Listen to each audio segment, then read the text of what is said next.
In times gone by, one quarreled oft with Guizhong concerning mechanical principles.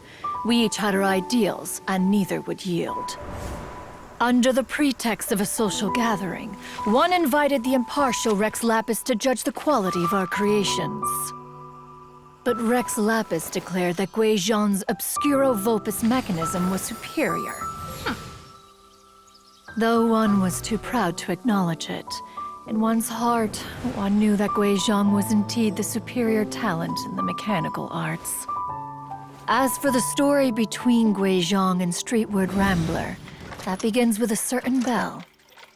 In Guizhong's opinion, while mechanisms were no substitute for human composers, they were yet capable of producing simple but fine melodies. But Streetward Rambler believed music to be an expression of the soul, an emotional enterprise that could never hope to be replicated by machinery. They argued endlessly, until one asked Rex Lapis to intercede. He confiscated the bell and designated it for ceremonial use. Thereafter, one would often find them convening in the mountains, discussing music, mechanics, and all the affairs of the mortal world. But these good times were not to last. War broke out between the gods, and soon engulfed the Guili Plains.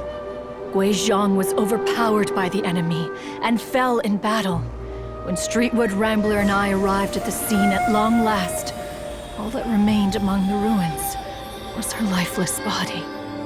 After this, at Streetwood Rambler's request, Rex Lapis granted her the cleansing bell for safekeeping. To honor our friend's memory, one made a few finishing touches to her ballistic device.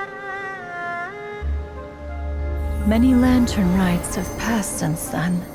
Many greetings and goodbyes. Upon what do you gaze? The Guili Plains? No. It's everything.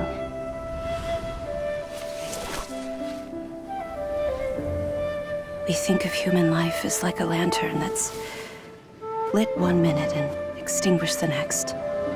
But are we Adepti so different? Perhaps as dust settles after a storm, we too must one day return to the world below.